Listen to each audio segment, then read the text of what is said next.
Welcome to Passionate Mark Podcast.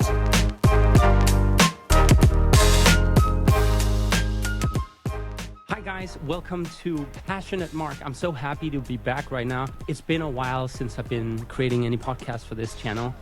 Usually because I create content for my Danish podcast, but I don't think you should be cheated for all the beautiful things we're going to talk about today. We might struggle a little bit because both of us are Danish, but we will find out very soon. I actually have one of the coolest doctors in Denmark with me right now. His name is Dr. Ulrich Hjerpsted, and he's a specialist in so many things, and we're such nerds. And so welcome, Ulrich. Thank you very much. I must say the Bali connection is not doing you that much good.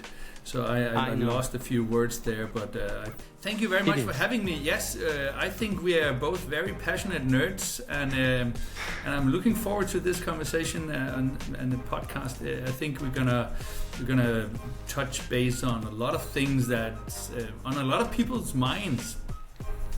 Yeah, I agree. And there might be a little bit of latency, so if the people listening think, it sounds a little bit strange now and then, bear with us. I am, like Ulrich said, in Bali, and the connection here is like the wind. You don't know if it's going to be strong or slow, or if it's going to be a sunny or cloudy day. But most of it will just continue, and we'll see where it ends. But the thing is, I have been speaking a lot about health for a long time, and my whole Instagram, Mark Barner, is all about becoming healthier and living your best life. And the way that I see the world is very often body, mind, and soul. I believe that you cannot detach from one of them. We're all connected to that. And so my passion is kind of like helping people to see this as collaboration of the three. And there might even be more than three, but to do that, you have to kind of understand the body. And that's why I thought it was so amazing having Ulrich on the... I'm going to pronounce his name in Danish, but it is Ulrich. But, Ulrich, you know so much about so many things as I do, and I hear you're passionate. I actually heard you in another conversation on another podcast, I believe, and you were talking about all the things that I talk about, and I was like, yay! So guys, one of the reasons I thought Ulrich, which is, the Danish pronunciation of his name, but Ulrich, the reason I thought it was so interesting because I saw him on another podcast talking about all the same things that I'm passionate about. And then of course I had to go follow him, and he actually also wrote to me something, I think, and then I wrote back in Danish, and he was like, oh my God, you're also Danish. And because my content is always in English, we thought we'd do this in English today. So Ulrich, please tell me, how did you, you're a doctor, because I'm a son of a doctor, I have a family full of doctors, my girlfriend is a doctor. Not all of them agree with a lot of things that I think, and also the things that you talk about. So please tell me, can you just, an introduction of what's your background, why are you such a nerd like me? Okay. So this is going to be a longer talk here. So, good. But let's break it down to... I am an educated vascular surgeon, which cuts up arteries and veins in the body and fix them.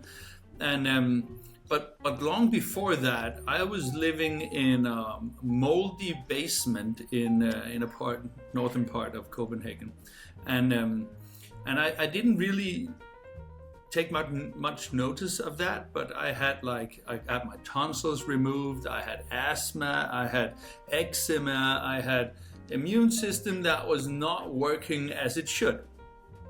And when you go to the doctor, you just go to the doctor and they say, okay, you have eczema, you can get this cream. And you have asthma, you can get this inhalation. And you have a headache, you should take aspirin. And it's like, so they don't look at the whole picture. They don't want to know why you have these issues in a young age, and they just treat you with medicine. And that's all good and fun at that point because I didn't know better. Then I went to Thailand in, I think it was 2000 or 99, before the tsunami, and I was diving with an instructor called Heinz Müller. and he was a huge German guy, had a big pit bull on his shoulder, and then we go for a night dive. And everybody say, if you go to Thailand, don't eat from the street kitchens. It's like, don't do that. But of course, me as a young 7 or 18-year-old going on a night dive with Hans Müller, and he was like, do you want some chicken feet? I'm like, hell no. I'm not touching that with a 10-feet pole. And he just started like, why not? You chicken? Oh no. And I'm like, wait, fuck this. And I took a chicken feet and I ate it. And of course, like lightning strikes and amen in the church on Sundays, I got salmonella poisoning. And that happened like 2 days later. I got really, really sick. And so sick that I couldn't go back with my family. My dad and I stayed at the hospital in Krabi. This was in Phi Phi Island, so we were moved. It was like the worst boat trip ever, having things going in and out from north and south of me, and I was laying in the bottom of this boat, and I just wanted my life to pass quickly here. So I went there and I got antibiotics in both hands, and that was all. Like, so far, nothing is out of the ordinary here. This is just what happens. This happens to people all the time. The eczema, the asthma, the tonsil removal, everything is happening to people all over the world all the time right now. And they're treated the same way. They are treated with pills, antibiotics, and stuff like that. I was not normal here. So I was just normal, but unlucky maybe. Then I started the meds. Started to becoming a doctor. I started to read medicine in Copenhagen, and slowly, like when I started to run, my knees starts to hurt a bit. Like, I was 24, like I shouldn't have knee pain. Like running 5 kilometers, like it had like runner's knee or jumper's knee, like all around the kneecaps. Like, and you go to the doctor and he's like, you just like.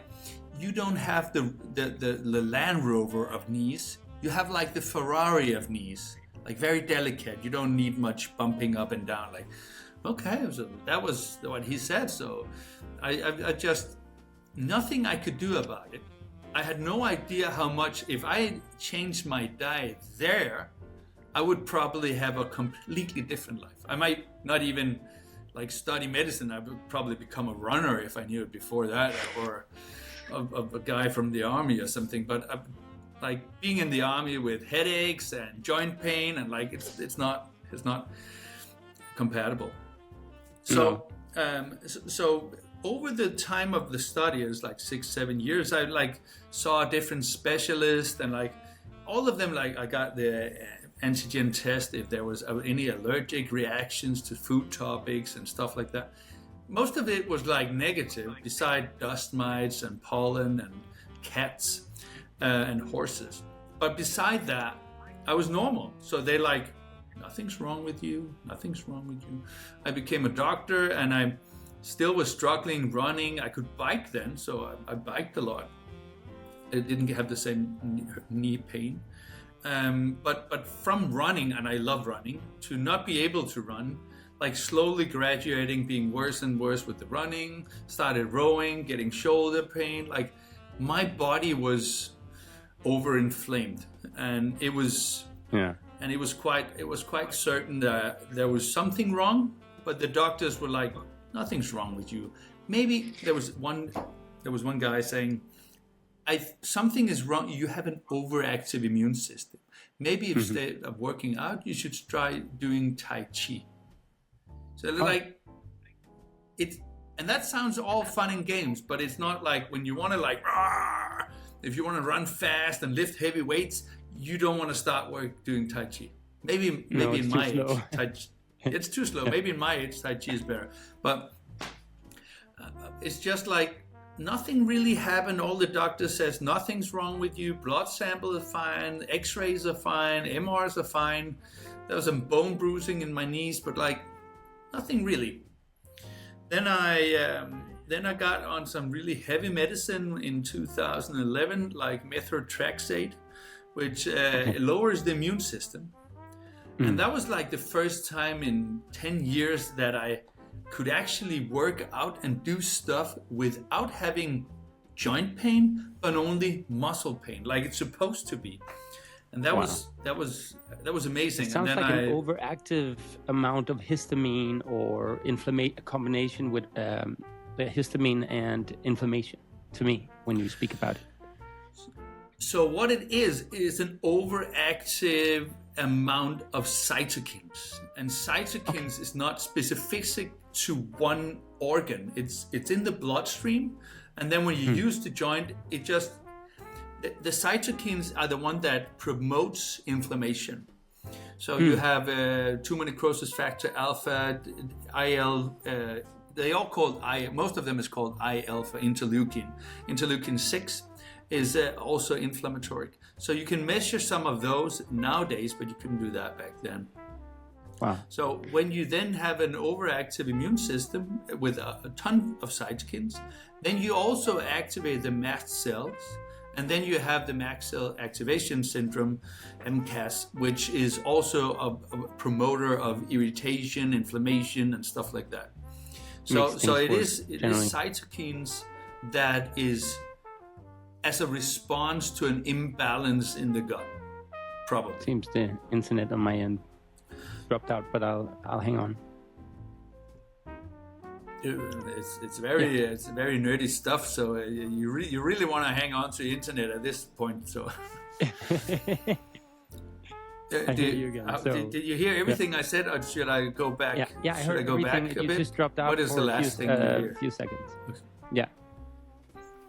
But the last thing I heard was that you talked about the cytokines and how something made those worse. I think that's how far I heard. When it comes, in my opinion and my experience in the clinic, seeing more than 5,000 clients and doing stool tests and mold tests and organic acids tests and testing a lot of them at around half or 1/3, I have a huge insight in like how many people that's actually in an imbalance. Is it a parasitic overgrowth, a fungal overgrowth, a bacterial overgrowth, or is it food intolerances? And I don't think we are born with food intolerances. I think we develop food intolerances after. There's a few food intolerances. Like if you have a huge eczema as 6 months old, maybe there's something with milk products, I would say. But beside that, we're mostly not born with food intolerances. We grow our microbiome until we're like 6 years old, and that determines what we can eat and not eat. In my opinion, and after that, if you then get a secondary infection, antibiotics, anything that destroys the microbiome and destroys the gut, then we have a leaky gut where the body can see food topics and create a strong autoimmune response to this food. And then most normal or most common one is grains. So especially gluten is a very small lectin that irritates tons. So then you start to develop on top of your intolerance or your dysbiosis, which is an exposure to parasites, bacteria, funguses. Then you start to develop food intolerances. So these three and I guess can create like parasites and anything else that grows inside of you. And I really want to put a statement on this. What Ulrich just said was that if you take antibiotics just once or especially more than once, you will lower your microbiome. And what I understand from what he's saying is that that's a big part of your immune system. And when that's lowered, then you actually are more likely to get sick after being treated with antibiotics. Most doctors don't talk about this. Most doctors don't even, one thing I really was studying at some point, researching, is that a lot of people suffer from PTSD, stress, depression, can even be schizophrenia, other diseases, just because they were, within 2 years' time, this is a study that's been made, they were taking antibiotics. And if you don't try to get your microbiome back from that, you can get very, very sick. And it feels like it's nothing to do with your stomach, but in fact, it is to do with your stomach a lot of the time. So I love that you're saying this. This is something that I wish more people knew, that the microbiome is really important. And also stating that what you just said is that grains and other, can we say processed, highly or mildly processed foods, or like the culture that we have about eating bread. Processed food is really bad for you. So let's and processed foods is horrible. It gives you cancer and every other thing. And it's like within the last year, we're like, hey, maybe we should eat less processed foods. Like maybe you could have figured that out yourself. Like 20 years ago, just don't do it. But when it comes to all these normalized things, unhealthy foods, so we will kind of get stuck in this. When you go into the supermarket, you'll be like, well, it's a supermarket, they must have anything in here, it should be edible. But most of the time you look at the ingredients, you realize if you just know a little bit, then most of it is not even food. And if it is food, it's a highly processed version of it. And so anything that's natural and beneficial to your body and your microbiome, which you're an expert in, kind of like does the opposite. It destroys your microbiome. And if you also then take antibiotics because you were sick, because you didn't eat the right food and you had inflammation in your body and you were living with mold, or you got toxins from another, I don't know, mold, what do you call it, mushrooms or fungus, fungi, I think. And all of these things are factors to lowering your immune system. And from what I hear you're sharing right now, and also what I try to push myself, what you eat either builds or destroys your immune system. What you eat either loves you or hates you. Either it feeds inflammation or decreases inflammation, and you have to find out what food topics that is. And that is not universal. So I have patients, I put them on an elimination diet, and then I reintroduce stuff. And some people say, I get joint pain every time I eat an aubergine. Okay, fine. Oh. Then we know that's a trigger. That's a toxic trigger to that patient. But some people, hey, it's all milk products, fine, don't do milk products. For some people, it's all grain products. For most people, it's sugar and grains. So that are the most common triggers to an autoimmune or inflammation process in the body. What I find, if I can just again interrupt you a little bit, I find your story so amazing because let's say around 90% of your story about that brought you to where you are now, except from the doctor part, because I was already born into that. I've experienced the exact same thing. Mold, asthma, skin issues, knee pain, especially in my right knee. Nobody could figure it out. I was playing in the schoolyard and suddenly my knee couldn't hold me up anymore. It was just too much pain. And then I just had to sit for half an hour before I could walk again. And the only way I fixed my knee is, of course, the diet, supplements, but also stinging nettle is something I really try to promote a lot. I sting my knee with the nettle, but I also drink it as a tea, and that really has helped me. So I just want to put that out there as well. Yeah. There's so many supplements and ways to go, and you have to figure out what works for you. Yeah. I get in my DMs, I get tons of questions like, hey Ulrich, how do you feel about this supplement? And how do you feel about that supplement? And it's very hard for me to know if it works or if it does not work, because it's very individual. So I normally just say, hey, try it out for a month and see how it goes. If you feel better, super, do it. If you don't feel better, maybe it's not worth the money. Yeah, there's one thing about that. I experienced myself with milk. Now I just recently started drinking milk again, but in small dosages. I try to understand the milk industry and that they pasteurize milk. When you pasteurize anything, you convert the bacteria into sugars, various kinds of sugars. And so you will make the milk more sugary, and the microbiome, well, the bacteria in the milk that could actually help your microbiome. The beneficial bacteria. The beneficial ones. They usually die around 40. They're killed through that process, and they usually die around 42, 47 degrees Celsius. And that means most of the milk they don't have the beneficial bacteria that you need for a healthy gut. So I found out I could actually drink this, but in any country in Europe, it's illegal to sell that in the supermarket.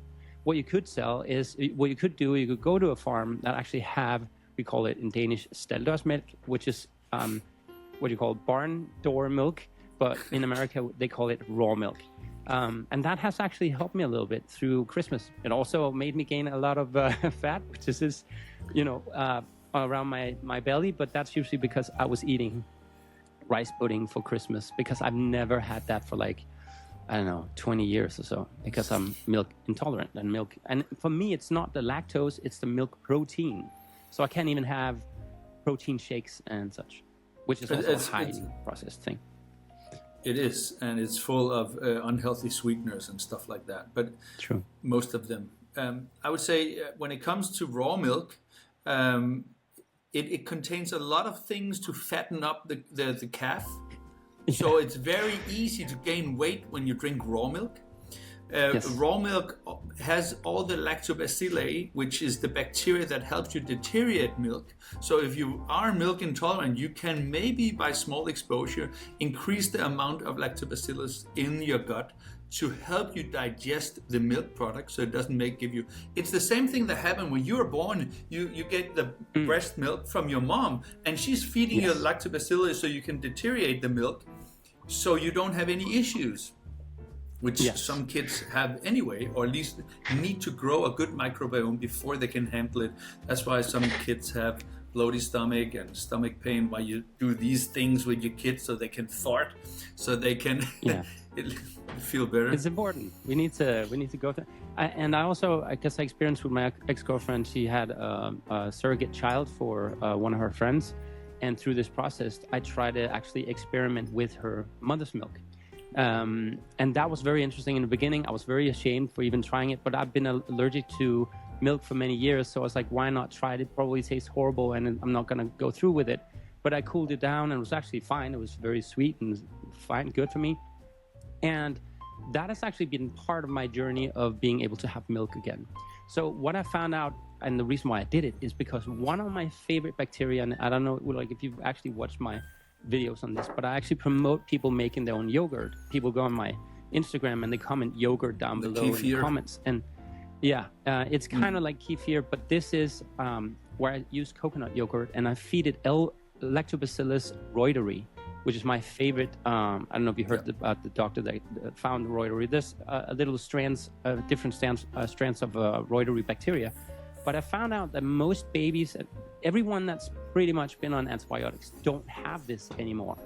It's killed off and it doesn't come back if you don't get mother's milk or something similar to that, like raw milk. And I've seen so many people heal with just having that simple bacteria. And you feed it some fibers as well, and you just let it sit on your counter or in your kitchen around 30 degrees, maybe 32, not higher than 42. And then it will ferment within one day. I usually say 37 degrees for 37 hours. You should be good. It's a wonderful yogurt, and it actually really helped my gut. And that's why I started drinking the mother's milk. But like you just said, I literally got fat. I got fat, and that was just 1 month where I was mixing it in with my protein shake. So I actually would say it's something that it's a journey, very strange journey, but it's a journey that really did help me. And it makes sense that it helps babies become healthy individuals, grown-up people that has a good microbiome. One thing you can think about, and I like your journey, and I like the way that you want to get back to normal, but you could also just eliminate milk products from your diet. Like that would also be a way to see about it, because we are as humans. Yeah, as humans, we are the only one that ingest milk products after the fetal state. So it is like, but I would say it makes your life easier if you don't get a strong reaction to milk. So I understand your journey. But I would not, if I was the listener here and I knew that I was reacting strongly to milk and got joint pain and loose stools and stuff like that, I would probably go very, very slow about it when you have your immune system lowered, which means you have no joint pain. Like you fix your joint pain first, and then you slowly start to experiment with raw milk, or you take a probiotic with Lactobacillus reuteri. Like it's you can go away by different, but I would definitely not start to experiment with these things before you have a body that is working very well. Otherwise, the chances of a strong reaction would be I totally high. agree. Because basically that's what I've been doing for years also. I stayed away from milk for around, I think it was 20-something, when I found out that this could, every time I didn't drink milk, I felt better. And that was very strange. But with milk, when I drank milk or got anything with milk products, which is like pretty much 80% of Danish food somehow ends up having milk products in it, even if it doesn't belong there. I don't know why the industry is so fucked up to be true. Same with grains. Same with grains. Yeah. Same with grains. There's wheat, there's gluten in everything. Licorice, and they add some flour, they add some sugar, they add some milk in everything. Even though if you made it from scratch at home, you would never put any of these things in it. Just because they trigger some centers in the brain that says, "Hey, I want this." Yeah, you get addicted to it. But I did stop for a long time, many years, and I got healthier with gym, fitness, with the food that I ate. I try to eat more basic foods. I thought, and I even tried to become a vegetarian, but it actually made it worse. It began looking like it was better, but then the inflammation was worse, and my skin issues. And then I found out, I have nickel allergy as well. And in this case, that if people don't know this, no more tongue piercing and no more. Yeah, because that's damn it, my dreams didn't come true. Yeah. But mostly it was, people don't know this, but most foods that grow very close to the ground, like carrots and beets and even potatoes, they can have very high amounts of nickel in them, depending on the dirt that they grow in. Usually it's pretty bad dirt because it's industry. And sugars. Yeah, so a lot of the guys going on a full keto, they don't touch things that's growing in the ground, because it is, in Danish, it's called rodfrugter, root fruits, actually because it's very high in sugars. Yeah, root vegetables in English, but... I haven't thought about that, but that's true. But I didn't think that it had so many sugars, but we know sweet potato is sweet. And we know also when you cook it really well, it's still pretty good. I thought for a while it's been helping my microbiome a little bit. I don't know if it's the fibers, but again, we don't need fibers if we don't get sugar. It's like the old narrative that everyone needs fibers. But I did actually eat sweet potatoes for a long while, and I felt it helped me. But after not eating that, I kind of feel a little bit better. For the listeners, I would say going cold sweet potatoes would be better. Like colder sweet, after you heat them, then make them cold again, and then they're more resistant Then they're more resistant when they're colder. So that's a great tip. Yeah, because the starch will then be what do you? It's more broken down when it's cooked and then cooled. Yeah, makes sense. It's more easily absorbed when it's warm, so it just fires into your bloodstream and feed your microbiome with fast sugars, instead of just digesting it as cold, and then you slowly digest them and feed the good bacteria further down. So I would say I have clients with mold tox. Sorry to the latency here that makes us a little bit speak on top of each other. But so would it be better to cook? Now I'm just going technical about it. To cook the sweet potato, cool it down in the fridge, and when you then eat it, heat it up again, or will the starch then become bad again? I think it still has less fast sugars if you reheat it, but I would just prefer it cold. Cool. I have patient with mold toxicity that's not able to heal eating root veggies once a week in the oven. Oh, so it just tells me that for some people's genetics, activity status, and exposure, it can be really hard to heal mold toxicity with just a little bit of starches from a good source. So I would probably take the root vegetables out until you feel great, and then I would reintroduce them. And also depending on the activity status, because if you're a professional runner or something, maybe you can eat more starches than if you're working at a computer all day for 10 hours. Like, then maybe not so much.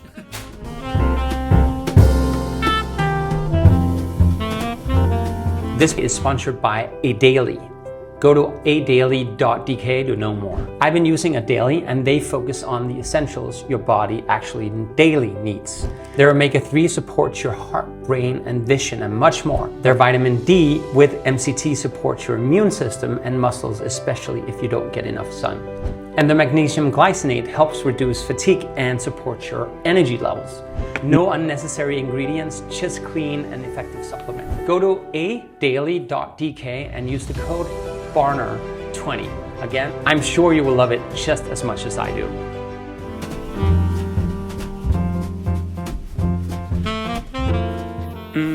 I was looking up researching one of the most unhealthy things you can ever eat in anything, and it's pretty much in all processed foods when you really look into it. And I found out that it's not sugar, it's not even candy necessarily, but it's maltodextrin, because that's a starch apparently. And it's like I don't know how they create this starch, but it's a thing that they put a chemical, I almost want to say, but it's not a chemical, but it's a thing that they put in highly processed foods to make it more sweet, maybe more sturdy in its content or whatever it is. I think it's faster absorbed sugar. So it's right. Like it's spiking something in the brain that makes it more addictive. And it's just, it's not good. No, and apparently it leads to heart attacks, and which like most very serious illnesses do, but it leads to a lot of inflammation in the body, in the veins. And when your job is to cut up veins, by the way, you must have seen a lot of arteries. Yeah, you must have seen a lot of like clotting happening in people that tend to have these types of diets. I've been opening arteries where you can't even get the scissor in because it's just made of, feels like bone, but it's calcifications. It's insane. Like you have to take a bigger scissor to open it up because the normal small scissor will break. It is hard as a pistol's barrel. So it's very insane what happens inside the body, and people can still function even though their body is deteriorating faster on the inside. No wonder people feel ill or out of balance. No. So when you have symptoms, and that's what I tell all my clients, when you have symptoms like asthma, skin issues, all these things, it is because there is a huge imbalance. It's not because of a small imbalance. Because a small imbalance, your body will repair and compensate so well and so fine. So it has to be for a longer period of time that you are exposed and your body is trying to compensate, but at some point it just gives up. There's so much trouble and we can only fix this much, and then it needs to be more. So if you have arteriosclerosis, if you have symptoms, it's not a small thing. It is something that's been going on for a long period of time and your body is starting to give up. So you have to take care of your body as soon as you get the first symptom. If the thing is, probably people don't want to come to a doctor like me in Denmark because they get the other ones for free. So they wait until they tried all their other doctors and nothing working, and then they come to me and say, it's a bit late, but we can probably fix this slowly but steadily. So I see that a lot happening. People, especially men, by the way, have a tendency to not go to the doctor, and I get it more and more now when I'm trying to research how my upbringing was, because you go to a doctor at first, and even my girlfriend experienced this, I'm sure. But you go to a doctor and then you're either gaslit or whatever you say. Or you get a wrong diagnosis or just get some medicine for your symptoms. And so you have a tendency just to think, okay, I guess it's just going to fix itself. And most people don't even think about this, but the body's most natural state is to heal itself. So if you do give it the right conditions, it's actually what the body's always trying to do. It's not. That's why I don't believe in autoimmune diseases. I believe there's an imbalance creating the autoimmune disease, but really it's the body that's out of ease by itself, by dis-ease. You probably know the saying as well. So for me, I think it's so important to speak about what you're doing, and most doctors, maybe people don't end up at your office because there are other doctors just saying, no, that's nothing, just take these pills and get on with it. And then you'll see them, maybe 5 or 3 if they're good, 3 years down the line or 5 years down the line or something like that, before they actually end up in your office. And that I find is so sad, and that's part of the Danish system that doesn't really function that well in a socialist society, because people have this blind trust in, if I get to go to the free doctor, and like I said, my girlfriend works at the emergency room, that's also free. But a lot of the time you'll meet doctors that doesn't question the narrative like you have, and from what I hear, it's because of your journey to becoming a doctor was so not normal compared to what other people do, or at least not typical. But most people that I know became doctors because they want to help someone, or it's a high pay, or they're nerds like we are. But it could be many reasons. But I just really find it fascinating that what I call is awakened. You actually are able to speak critically about what's going on, both in the system. If you follow Ulrich on his own Danish profile, it's in Danish most of the time, but you will get a lot of great information as well, by the way. But we'll share your Instagram in the end. But I mean, Ulrich, your journey is amazing. I will do more English posts also, and I'm starting to, in my podcast, to record in English also with foreign people. Nice. And that will create reels in English to try to help people. Exactly. So as you just said, I become a doctor to help people, and if by cutting up in surgery and fixing things that I know could have been prevented with the right exercise and diet and lifestyle, like you don't even have to do surgery. So it just feels silly. And when you have clients that have atherosclerosis, every organ is affected. It's like they have lung issues, they have liver issues, they have heart issues, they have everything, because the vascular system is all over. They have brain issues, and they don't want to change the diet, and especially not when the healthcare system say, oh, you need whole grains, and look at the hospital food. You'll start crying. Like, it's a diabetic department. Why are they serving oatmeals and potato moss? Like, what's going on? Yeah, for 30 years we've had the food pyramid that's just been upside down, and everyone believed it. 70 years, right? It's like from the 1950s. Right? Yeah. That's crazy. And it's said to eat more grains than meat and everything. And ever since I turned my diet into keto, which is like mostly 80-90% meat, the rest could sometimes be dates or avocado or fats. I know dates are probably not the best, and I heard you talk about this in the podcast, but actually it's been part of my healing journey, but I'll tell you about that in a little bit. And for me, it's to stop all the blood sugars from spiking too much. Like when I really wanted candy, what I found out is just eat 1 or 2 dates, and I didn't feel like eating candy at all, or grains and everything. So I used it as a hack. Dates has a higher glycemic index than sugar, like wine gums. So it spikes your blood sugar even more. But there's some fiber in it that's good compared to classical wine gums. Yeah, and the fiber should balance more of the glycemic index, meaning the blood sugar that is spiked should be spiked slower over time because of the fibers in the dates. That's actually why I started, because I didn't really like dates to begin with. Now it's been part of my arsenal of things that I use, but I usually use it if someone really is struggling with their sugar addiction, or like eating grains or processed foods. I say, go get some dates. It's not the best thing. Don't overeat it like with anything else. But when you do feel like it, you take that one, and you don't want to eat a lot of them. At least I don't. And from the people that I'm around, usually they don't. But I just found out, I bought like, I don't know, 6 boxes or 6 kilo of dates on a sale. like organic ones, really good ones.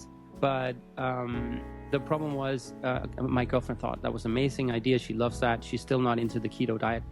But she started eating some of those dates, and every evening she would be scratching her arms, and we found out she has allergy for those things. And my strategy is, of course, yeah, exactly. Nuts and dates in combination makes it even worse. So, and this goes to show, my journey of eating tomato, which I don't have a direct allergy to, but if I eat tomato and then eat any other food that has a little, even avocados. I'm not allergic to avocados. It does have a high nickel in content. I don't react to it currently. But if I eat tomato and I eat avocados on the same day or within days from each other, I will get really strong allergies. So it's a catalyst because it's part of the, what you call it, like a natskygefamilien, the nightshade family of so tomatoes is really high in histamines and really high in lectins. And the reason why it's red is because they don't want to get eaten. Yeah. The same with chilies. It's like says stop. We still have to eat it. So yeah. And there was to some of the things you said prior. I just want to say, you said everything. If you go into the supermarket, look at the ingredients list. The best thing to eat is things without an ingredients list. And if you can't pronounce the things on the ingredients list, don't eat it.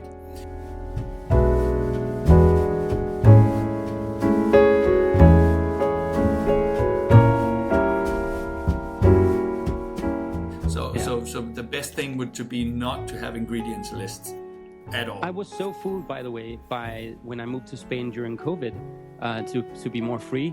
I also found out it wasn't that free. But, when I moved there, in all the supermarkets, the meats are it seems pretty good.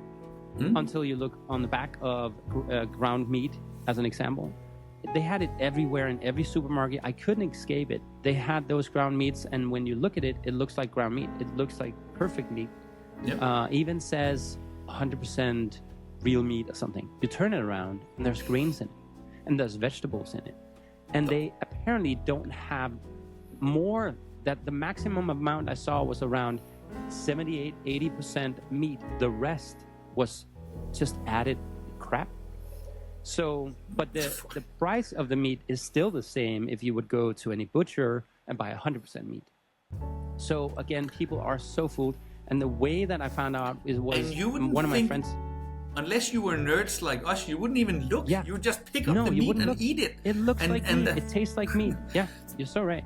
And the only way we found out was because we were throwing it on a grill for some burgers. And I was just getting steak, but we threw it on the grill and it had this weird smell. Like, this is not just meat. There's something, because we were also cooking some steaks.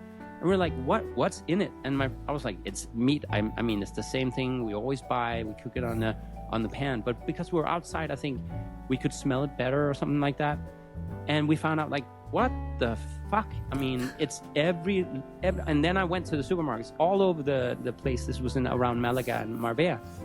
And all the supermarkets had the same branded meat with only 80% meat. So people have to learn to read the ingredients list. Yeah. But I agree. And normally if you buy something, you would look at the ingredients list. When you look at meat, you just think it's 100% meat. So you wouldn't I wouldn't normally. I'm going to look at the ingredients list next time I buy the meat in Copenhagen or Denmark. Like, hey, are you sure this is how?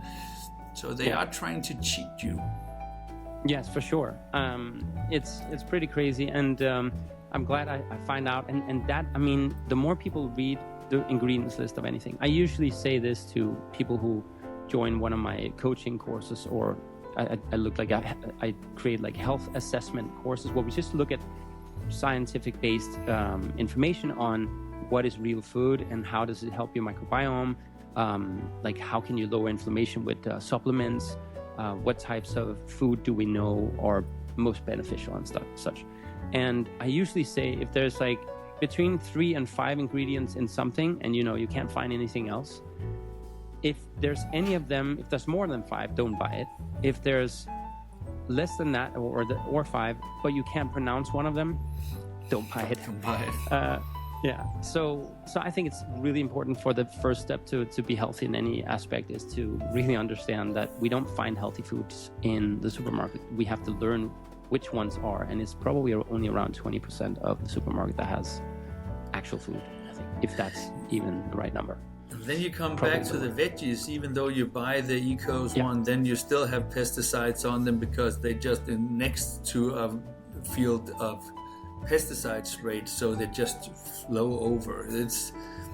There's so many things that we have no control over, even though we're doing well. And I have patients that comes in and they're exercising, they're sleeping well, they have a good mental health, and they're eating good food, but they're just very unlucky. If it's genetics, if it's exposure. So even though they're eating better than 99% of the Danish population, they're not getting better and better.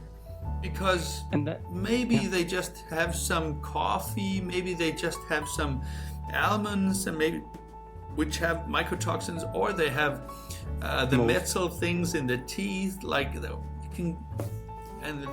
in mold exposure. So it's.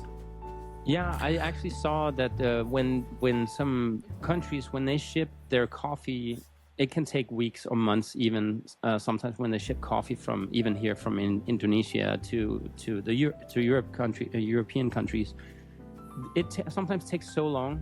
And if they haven't packaged it proper, then when it gets there, it gets like a mold test. But if it has too high mold, America just sends it and Europe just sends it to other countries. So it's not even destroyed. We're just passing on the mold coffee to other countries. And that's the corrupted food industry. Yeah. So you don't actually know, depending on where you buy your coffee or almonds or anything else, if you don't know where it's from and you can't, I mean, mold is so extremely tiny that you can't measure it. My nose is pretty sensitive towards it, especially here in Bali, because everywhere I live, it's very humid. So every time I book a hotel, I would go in, turn on the air condition and try to see if I can smell mold, because I got so sick from living with mold. I even went to a really famous boarding school in Denmark, famous for negative and positive things. It's called Havnsholm. And I went there and I lived next to a wall that was, I would say maybe 60% of it was mold. But you couldn't see it because they repainted it every year. And the only reason for that is they didn't dig a sewer on the other side of the wall for when there was rainfall. So it's just literally just going into the wall. And the only way we found out is that someone pushed the wall and it kind of gave a little bit away. And then a handyman came along with this long screwdriver and he could just go like into the wall. No resistance. Like it was a miracle that it was even standing still. So everyone living very close to me, by the way, one of my friends was Pilu Esbæk, which is a famous actor as well. He was living on the right side of me, and one of my old friends, Ivan, was living on the other side. All of us got a little bit sick. I think Pilu was probably better off, but most of the other people down that hall, they all got sick with something, asthma or skin issues, or, couldn't sleep at night, or anxiousness, or we just had random bullshit diseases all over the place. And that's why I try to tell people, stay away from mold. Don't even live one day with mold if you can escape it. I agree. It's really turning people's lives upside down. And after, so what I also experience when I do the stool test, if a certain type of mold toxin called citronine, it's really lowering the immune function, and it lowers the digestive enzymes. So when you had it, you can eat healthy, but you still have a hard time deteriorating food topics, and then you feed the mold, and then you feed the imbalance. And because of the immune system is passive. So citronine is normally making a reaction on the stool test, making it even harder to get rid of it afterwards because it have deteriorated the body's function. And I also know that in neuroinflammation, mycotoxin makes is irritating some of the toxicity pathways. So the detoxification pathways in the brain gets deteriorated by the mycotoxins, which is why when you have neuroinflammation, like inflammation in the brain and the neurological diseases, it is hard unless you stop feeding the mold and start a binder or something to detox your gut. or you and your body, and stop exposure for F's sake. Yeah. Like, even I have some clients, they're so sensitive. They probably had mold for 30 years in the body.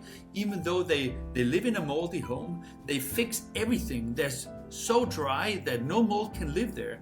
Even the residues and the small dead mold can trigger the immune system. So it's like, it is a horrible thing, especially if you have bad genetics for detoxification processes. Yeah, move out of that place. For sure. As soon as possible, and Bali is a very humid place, so it's very hard to get there. Yeah, so, I've escaped some hotels where I was like, it doesn't smell like mold, and then during the night I'll be like, oh no, it smells a little bit mold. I'm like, okay, I'll sleep on it, and next day I feel fine. I'm like, okay, so it wasn't that bad, but I probably shouldn't sleep there again. 2 days after, headaches, feeling off, brain rot, just not feeling myself. And this can go on for a week. And that's just one night with mold. And so for sure. But you're saying... But I guess you are sensitive and I am sensitive to mold. So we will have stronger reactions. And I have clients that basically function as a mold dog. People like, you want to visit my new apartment? Please come and verify it. Yeah. But do you have in your strategy, like, do you yourself have an experience that how do you react to mold? Like, do you feel it at first? Because that's why I think I was sleeping with mold the other day, because I suddenly got throat infection, and I also got my tonsils removed because of mold and what's it called, Epstein-Barr virus, a combination of those two. A couple of years I had Epstein-Barr virus, and it just wouldn't go away. And even the doctor said, you can't get it twice, but apparently I got it twice. It's not possible to get it twice. Oh, you got it. Same people said with coronavirus, you cannot get it twice. But okay, maybe now people had it 3 or 4 times. But any virus wants to mutate to survive. Yeah, exactly. But you haven't. How do you react? And doing well. If you put me into a moldy home, I don't think I would have that strong reaction. I would have some lung irritation and some coughing, but I don't get much headaches, and I don't get so what you inherit mostly is the way the immune system reacts. So if you have an autoimmune condition in your thyroid, your dad has one, the chances if you get triggers in your immune system, you will have the same thing. If it's dad have joint pain, you get joint pain. Like a lot of the symptoms that you get, you inherit the way the immune system overreacts. And that does not mean it's genetic and you cannot get rid of it. It means that your immune system is just going haywire, and it does what you're inherited to do. So if it's joint pain, my dad has joint pain, mom has joint pain, I had joint pain. So my issue, if I do the wrong things, I get joint pain. Like, that is the first thing. And then afterward, it deteriorates my mood and stuff like that. But it's small coughing, joint pain is my symptoms if I get into a moldy environment. But joint pain mostly if I eat wrong. Right, makes sense. Also, you eat wrong, and then it creates inflammation in your body, maybe over time, depending on how much you eat wrong and how often. And then slowly that turns into inflammation that's get more stuck in the body. I think that's why stinging nettle for me helps. I sting my knee, blood flow then goes to my knee. And I actually found out this from the old monks in an old monastery called Esrum. In Denmark, and there was like a story of the monks using the herbs to even, burn themselves. If they had back pain, they will whip themselves with stinging nettle. And I was like, I wonder if that would work on my knee, because I've never tried that, and it just sounded so stupid. And I did it, and it worked. But in combination, of course, with me doing all the other things with supplements and eating right and making sure to lower my immune response by, doing good things for myself. Or trying to eat right. It is insanely hard, even for me, experimenting with my own body for 20 years or so and fasting from 2008. It is very hard to know what is the right diet for you. Yeah. And if you feel like 5 years ago this is the right diet, then 5 years later you might be like, that was not the right diet. So it is. Yes. It is moving up and down, and for your ideas of what is the right diet. Like even me as a huge nerd, I have no idea what is the right diet for all people, but I have some good ideas to find out what works, what does not work. Yeah, it's kind of like a trial and error, I guess.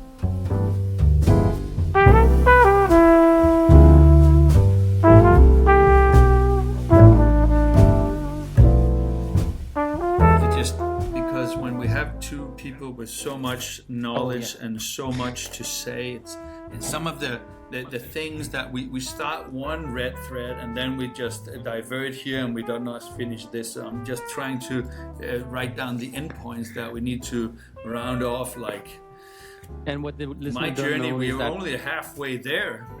Yeah, and what the listeners don't know is that before we started this podcast, I told Ulrich, I'm not as structured as you are. I mean, you have to be kind of structured to be a doctor as well.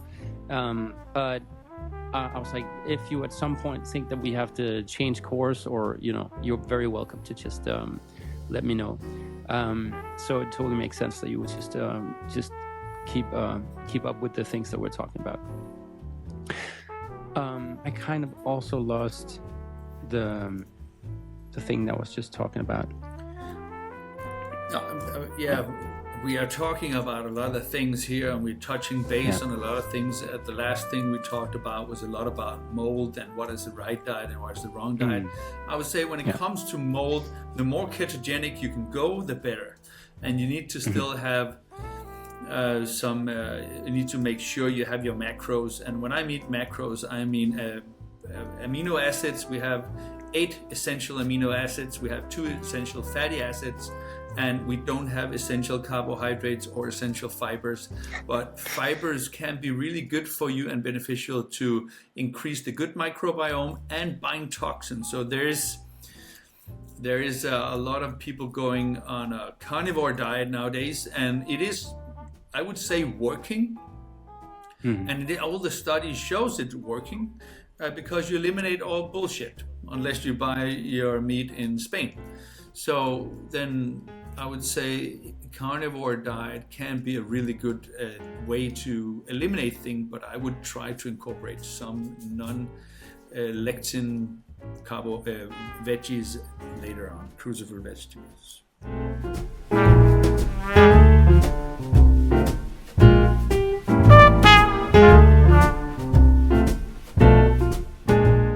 We're back, and we were just disconnected. Well, I was. I'm guessing everyone uses Netflix right now because it's the time in the evening where people would normally do that in this hotel.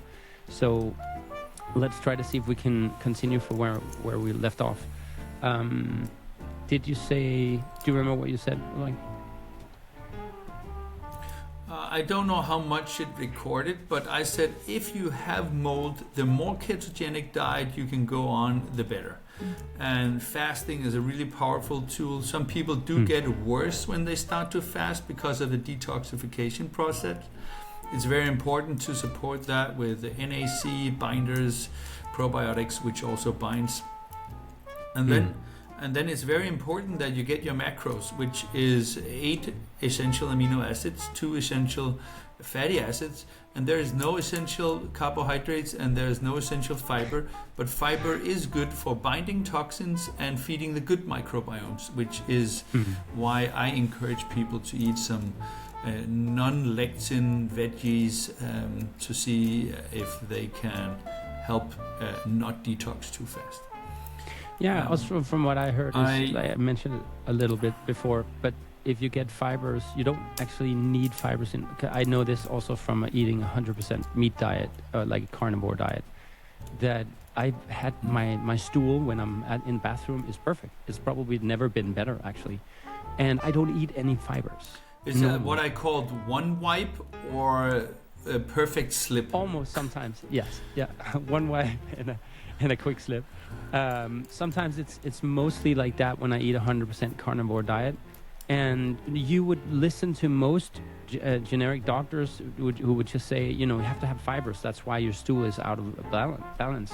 But what I keep saying, and you're welcome to disagree or share your point of view on it, but what I keep saying is that you don't need fibers you need it probably to feed the microbiome, but you don't actually need fibers other than if you eat sugars, because it's going to help you not go crazy with the sugary content that you get. If there's fibers in it, then the spike, the insulin won't spike as much. But I don't know what your stance are in that.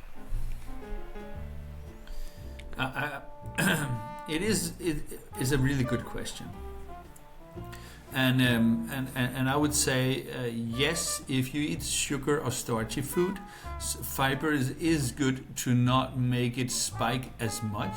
But if you don't eat the sugary or starchy food, then you don't need the fiber as much. So it is. Yeah, okay. Do doctors then recommend fiber because we know every people just eat carbohydrates anyway? So maybe that's why, I don't know. But it is something that is interesting. Yeah. There's a very good. I'm following Anthony Chaffee, the carnivore doctor, and I'm following Dr. Beekman, which is also really good in insulin resistant. And he just said one of the issues with the carnivore diet is the lack of fiber, that then will give you less diversity in the gut. So you get less microbiome diversity. But the thing is, do you need the bacteria diversity if you're only eating meat? Like, is that? And if your issues goes away and you feel great, why do we need this diversity? It is a very interesting question, and it's something that's only getting researched as we speak. So it is something that we'd be very knowledgeable about in 5 or 10 years, but right now we have no issue, no idea. We have no great studies, we have nothing to go about. And the studies on the carnivore diet is like, okay, you take 50 patients and put them on a carnivore diet. 50 patients, you cannot even do literature with 50 patients. You need at least, you need at least 1,000 or something that really strongly suggest these things, because 50 patients, you can roll a dice and do a 1 and 2 most of the times here, and then it's like, but just to jump back, I guess also there's no money in the whole keto diet industry. I mean, there might be a little bit of money to be made, but from the food industry, if any. But no pharmaceutical industry would be like, yes, let's try to do some research on ketogenic diet so they don't buy our medicine. To me, that's usually how I go about all the medicine, because that's the only thing I ever experienced when I went to a doctor for my whole life. I've been sick for so many years. And they always said, take these pills, take this cream, like you said in the beginning. And it has never helped me other than lowering my symptoms. Some of it, there was a cream called Kenalog that I was really addicted to because it would take away my psoriasis. But other than that, I stopped using all of that after eating keto diet or carnivore diet. Yeah, which I also experience in a lot of clients, to remission on their psoriasis, eczema, and all these skin issues. There is, I know that Anthony Chaffee also posted that the cereal companies went together and said, we need to remove all these guys talking about a ketogenic diet. And one of them was promoting it, was an Australian doctor that was a director of a hospital, and he got fired. Oh, shit. They're so crazy how huge. Much power they have. They're huge. They're huge. They have so much power. And too much. And their spin doctors is making things look better than they are, and they're putting the politicians in their pockets by giving them journeys and stuff like that. It is troublesome. I guess that's why you say follow the money when you do any research. You wanna, I even try to research this part because I always try to find peer-reviewed science and randomized trials and all this. But even peer-reviewed science is very skewed sometimes because it's very often funded by people who does not have the best interest of the people, but is paid to peer-review something to spin it like it's not valid or it is valid. So you can't, even in that line of business, seems to have a lot of corruption as well. So it's really hard sometimes looking at these science papers because it's so, first of all, so nerdy, but then you have to dismantle who paid for this. What was the point of the study? Like, because you can do a study and find something that wasn't the point of the study. But if you have a point of the study, you're trying to prove that sugar is not that bad, or you have a proof that people should eat more processed food that's better than meat, or meat is dangerous. So it depends on what was the initial purpose of the study, and then later you can determine, does it make sense the way that they peer reviewed this? Because sometimes they won't even approve a really good study because it speaks against the food industry or the pharma industry or something else.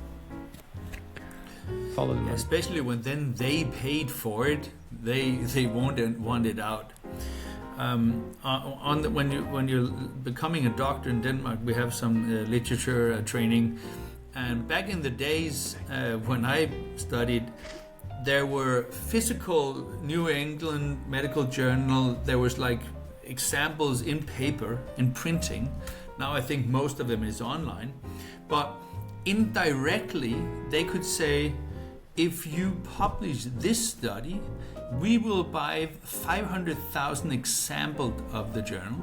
So it was a way to, they did not put their name in the article. There was no disclaimer, but they just said, if you publish this, then we buy the journals. And that was a big income for the one that's posting them. So they said yes, even though it was a study that was not of high quality. So it is being manipulated back then, and probably in some other way not right now. We have no idea. Follow the money is hard with have an account on Cayman Island or accepting Bitcoin and crypto. I have no idea what's going on, but there's owls in the mouse, I would say. Which means there's something fishy going on. Something fishy going on, something rotten in the state of Denmark. One thing I did find out was also that if you do follow the money, sometimes they will do really horrible studies, non-randomized trials. It means that there can be so many errors leading to whatever result they find. And the media would just spread it like, oh, by the way, red wine is really healthy. Everyone should drink more red wine every day. But when you really look into it, it's like, but this isn't a probably done study. You didn't really ask them what were they eating. At the same time, were these people stressed? What were they doing in their lives? Like, what type of situation were they in? Or the group of, like you said, 50 people or 500 people or something is not even enough for a proper outcome. And so this whole, I use a lot of evidence-based science to say the things that I say. But I actually also, very much of the time, and I know that's a little bit off topic, but I use my intuition a lot to figure out, this through COVID and everything, to figure out if I wanted the vaccines, if what the side effects could have been, and just, it's kind of like when I smell mold in a room, I find it. And I find the same thing when I look into studies. And there's always something a little bit off about these things. And I just think it's very relevant, even though people today say, oh, but science proves that sugar is great. And you'll find another study that says science proves that sugar is awful.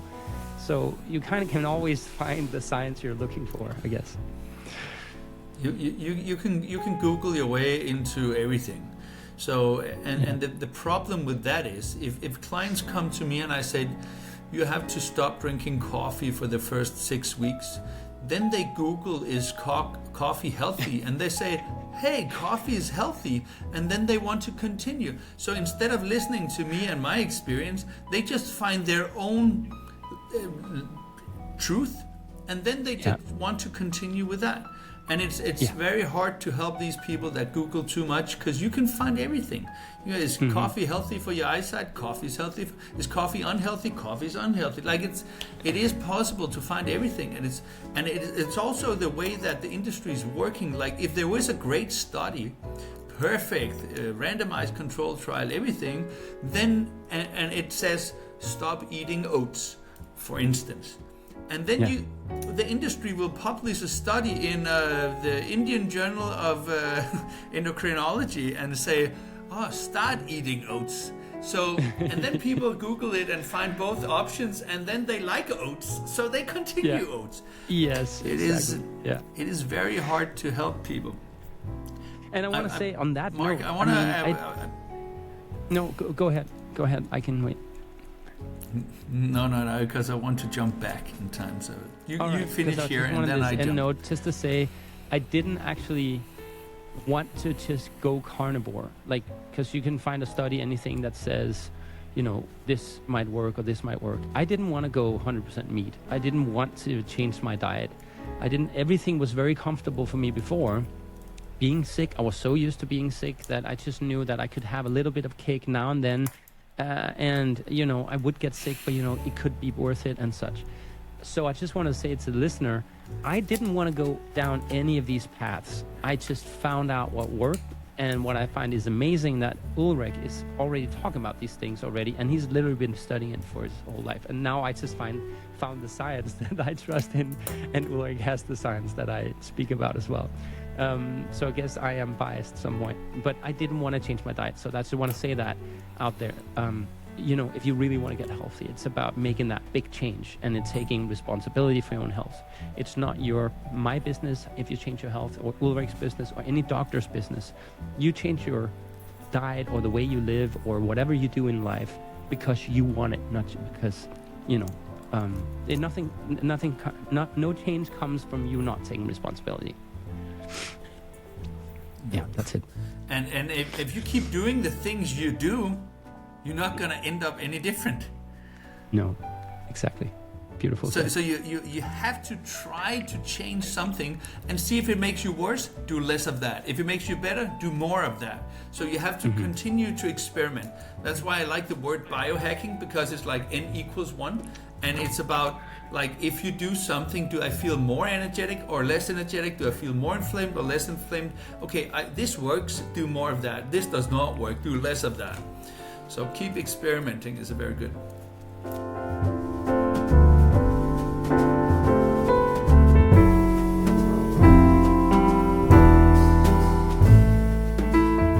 I wanted to say, like, we started my journey before, and then we jumped into these 800 things that we all have, that both of you have in our brains that we want to talk about.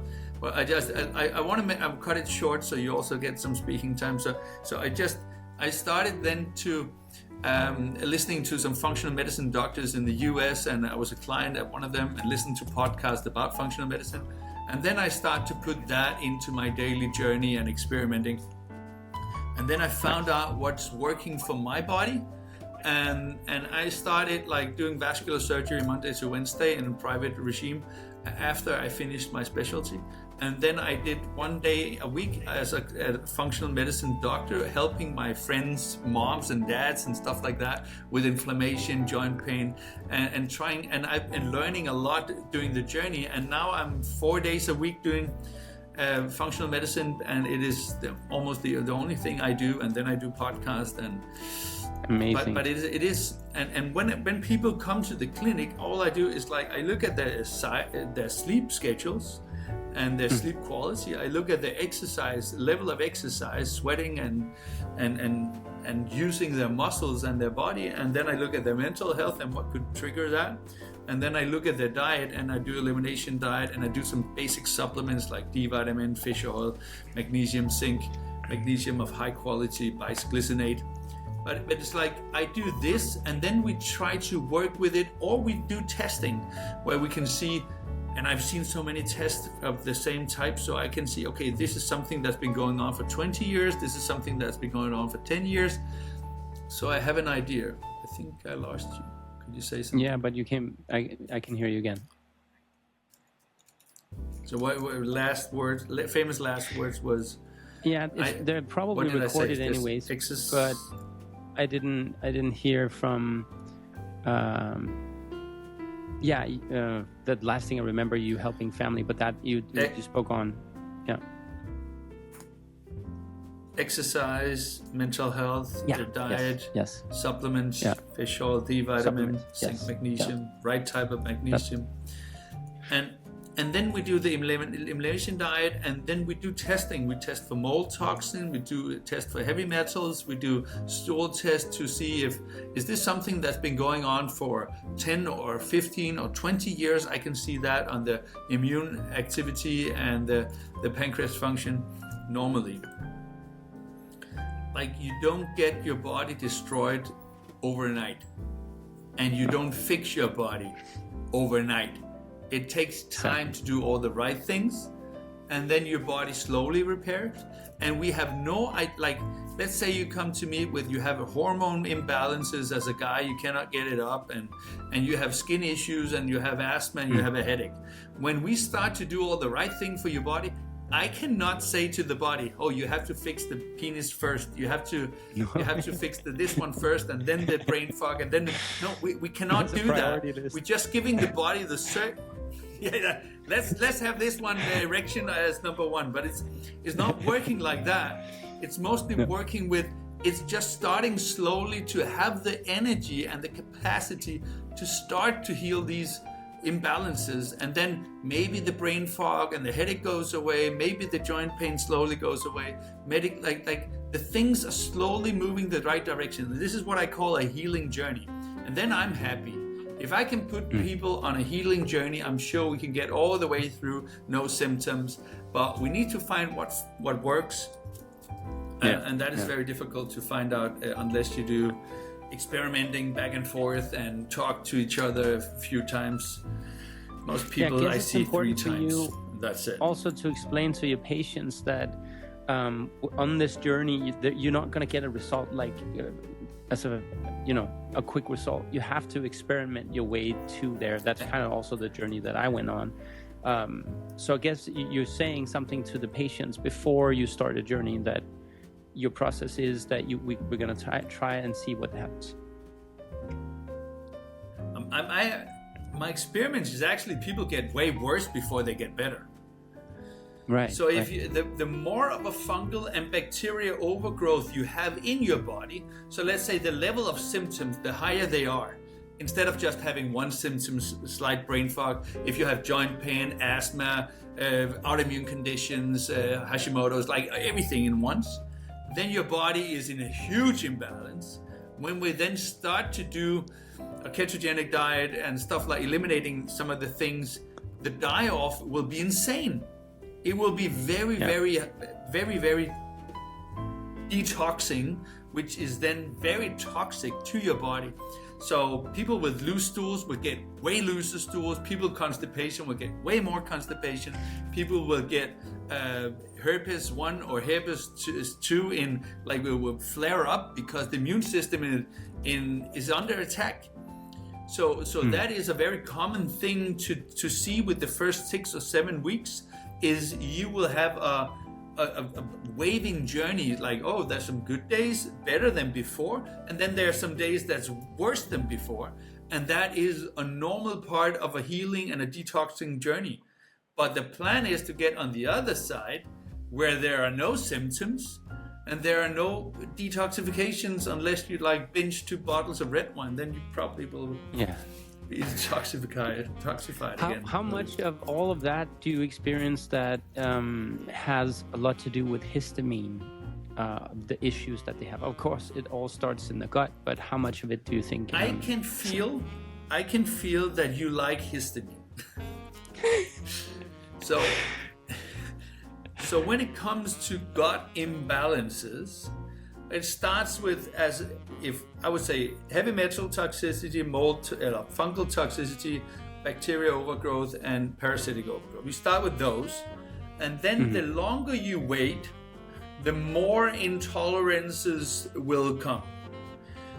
I mean, what a normal would be gluten intolerances, grain intolerances, maybe some lectin intolerances, and then maybe we get lactose intolerance. It's around 5% that have lactose intolerance. And then after that, you can be very unlucky to have reactions on cruciferous vegetables, goitogene grøntsager, goitogene vegetables. And depending on where in this journey you are, at some point, your gut health issues will be so bad and the immune system will be so overreactive that you will start to have histamine intolerances. So it's not something that you can pinpoint. It starts here, it's very individual, and depending on the immune system and how it reacts and what kind of cytokines your body is reacting with. So some of the cytokines activate mast cells, which is then creating way more havoc if you get histamines. So it is. So Makes some sense. people, but right. what I don't focus much on histamines when I eliminate food topics. But if they say every time I eat shell food, every time I eat avocado, I'm getting food issues, then I would say, okay, we are looking maybe at some histamine issues. You can go with DAO inhibitors, or you can, but if I had to remove everything that could cause issues, people were drinking water, and that's it. Because you have oxalates also, which is in spinach and nuts and stuff like that. If I remove oxalates, histamines, there are no food topics left to eat. So I had to, when I did this reset diet that I put people on, I had to keep something in, otherwise it would be like nothing, eating a salad leaf and drinking a glass of water, and you don't get strong with that. Yeah, no success in that, yeah. So the people need, when they come to me, they need to learn to listen to their body.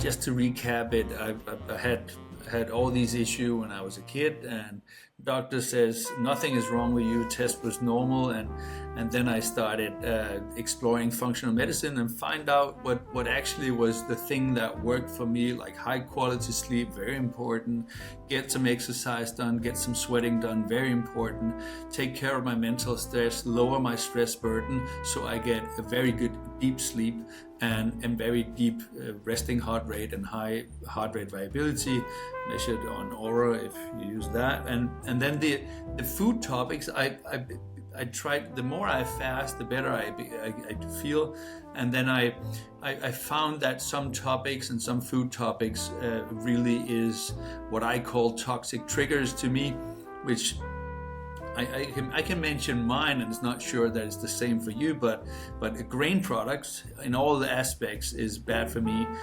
Rice is bad for me. Fast carbohydrate is bad for me.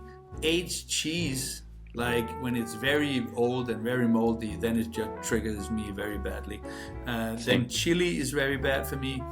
And tomatoes is also one of the things. I can eat tomatoes and then I get joint pain the day after. So these are my toxic trigger. If I eliminate, and wine, like a cheap red wine is the worst thing I can do. Then it's just triggering me right away. Exactly. So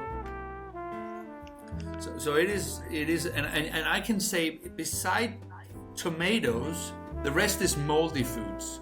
It's high in sugars, or it's carbohydrates, or it's aged and moldy. Like wine is moldy, aged cheese is moldy, grains is moldy, like all these things are moldy. So it fits my thesis that it is mold toxicity that drives my issues with the food triggers that I find. And that's what I do with clients if they find out that it's aubergine and it's lentils, then maybe it's the leaky gut and not the moldy stuff and reaction to lectins that is the issue here. But then I just said that I then opened the clinic, and then I try to help people as good as I can, and it is, as I said, it's not something that you fix in 2 or 3 weeks.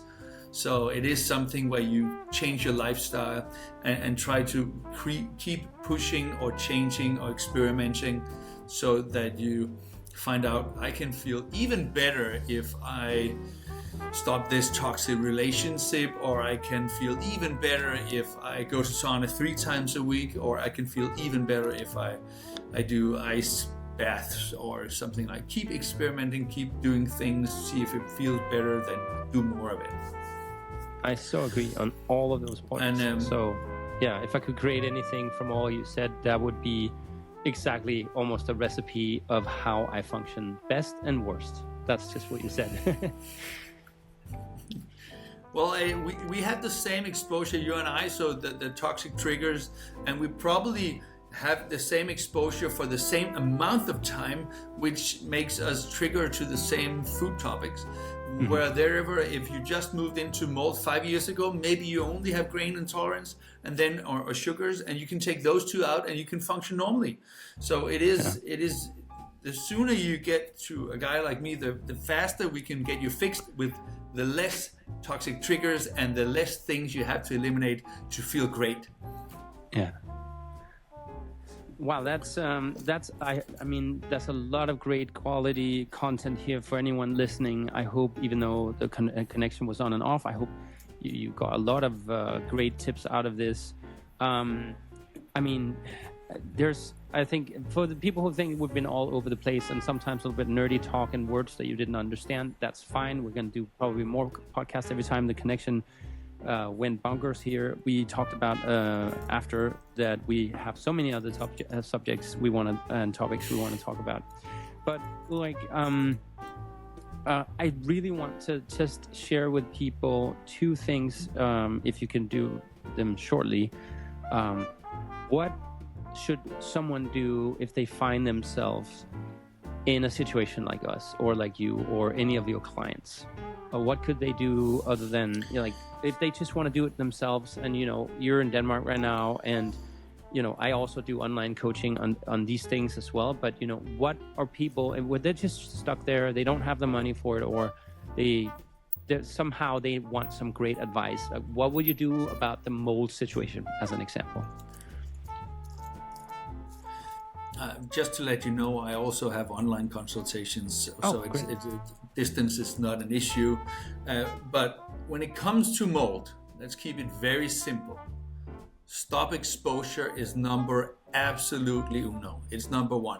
So if you know you're exposed to mold, moving out of mold or getting that fixed or eliminated to a very small amount is absolute one. The second point is don't feed the fungus.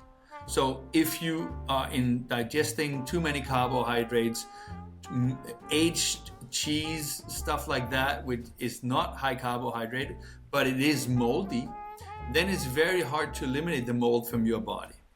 So a ketogenic diet without the moldy things, like coffee is very moldy, nuts are very moldy, like grains are very moldy, and last thing here, mushrooms and chocolate is normally also moldy. Everything that lies in pipes. So chocolate and the magnesium in it. But yeah, unfortunately. Yes, but you can buy high quality magnesium, or I can send you a bottle, so you don't have to take all the chocolate, which can be moldy if it's poor quality. And so that's the second part. Don't feed the fungus with starches and sugars, and remove the moldy foods as good as you can. Stop exposure. And the third one is to activate, to bind the toxins that you are producing. And depending on what kind of fungus and what kind of mycotoxin you are secreting, there is different binders. But probiotics is a really good binder. So I focus on this. Because when it comes to like 9 different mycotoxins, there's only 3 of them you can bind with activated charcoal, and the rest you can bind with probiotics. And I focus on the Saccharomyces boulardii, the fungus one, and the spore-based probiotics. Those 2 are good at binding and eliminating mycotoxins and making the environment for the fungus bad. So those are my 2 favorites. Then you can help your body with a GI detox, activated charcoal, chlorella, and other binders, etnolite clay, depending on the toxins. But I normally go with activated charcoal and a probiotic. That should bind most mycotoxins. And you're never only positive of one. If you're positive of one, there's probably going to be more if you do all the right stuff. Nice. And then we have glutathione on NAC, N-acetylcysteine, which is NAC is a precursor to glutathione. But either you go glutathione, which is very pricey, and you want it inside the cell. So maybe NAC is cheaper and better at making glutathione intracellular. So I normally recommend NAC to all my clients also. Nice. And all these things, you can overexpose your body. You can detox too fast. So when you start in a low dose, and then you slowly go up to not get I strong hear some people detox suffer reaction. from liver issues, sometimes doing the detoxing thing, because the liver is a big part of the detoxing process. So sometimes they supplement. I agree. With I would say the liver is the most important organ. So when it comes to issues, it is probably a bottleneck in the liver of the detoxing genes and pathways. That the more you can help the liver, the better your outcome will be. Yeah, that's amazing. Like, can you before we just quit the whole thing, you mentioned a few great things against mold. Is there any, like, let's imagine some people out there don't know if they were exposed to mold, or if they have some vaccine injuries, which is one of the podcasts we're going to do about as well, or they have some other health issues. There may be diabetes or gut issues, or brain fog. Is there any 3 tips you would say to anyone that is listening would be a great, like, let's just keep it 3 tips, which was your idea, 3 tips that can start the healing journey? It doesn't have to be the detoxification of mold.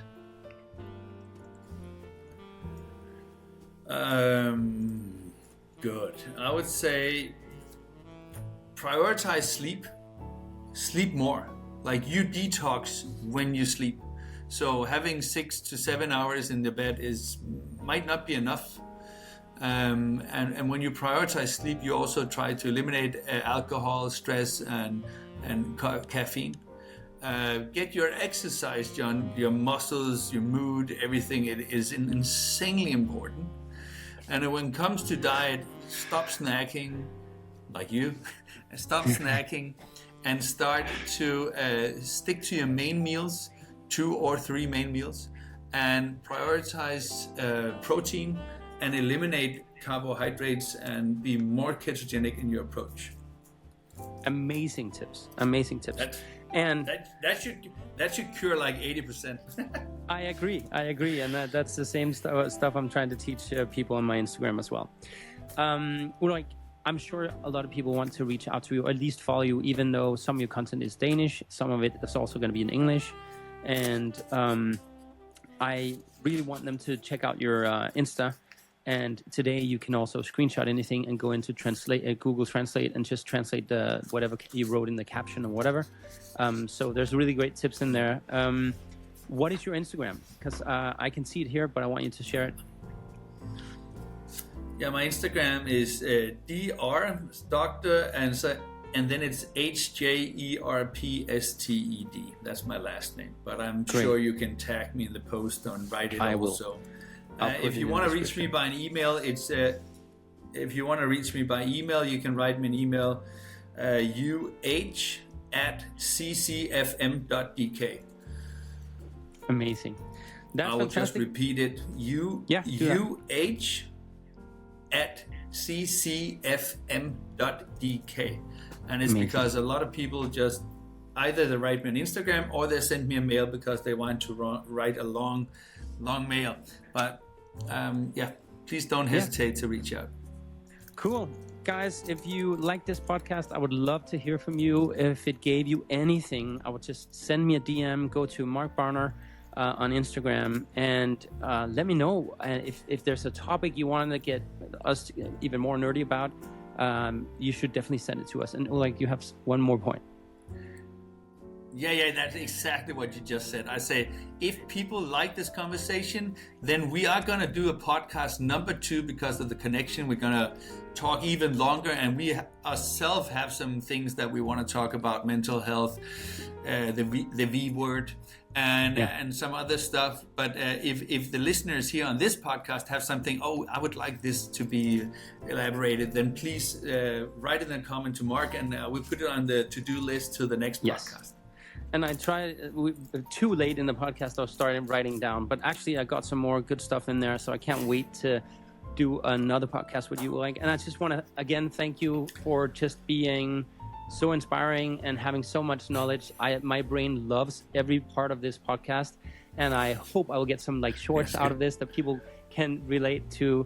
And just once again, thanks for joining me here on Passionate Mark. Thanks for having me, Mark. Thanks for having me, Mark. You're welcome. And guys, again, let us know and tune in again. I hope you enjoyed everything. And of course, we're always available for if we have any questions or deep dives. And I want to say as the final thing, do what you're passionate about. It's so important. I believe in my spiritual sense that anything you're very passionate about is because there's a big lesson behind that. You're supposed to go on that journey. That's why you have to really feel your intuition about it and just follow along and find that passion. Neither Ulrich or me would have so much information to unload to you if we weren't passionate about it. So everything I believe is great is built on passion and knowledge, of course, and actually doing something about it. So anyways, I'll leave you with that. And again, thanks. And I'll see you in another podcast. Passionate Mark.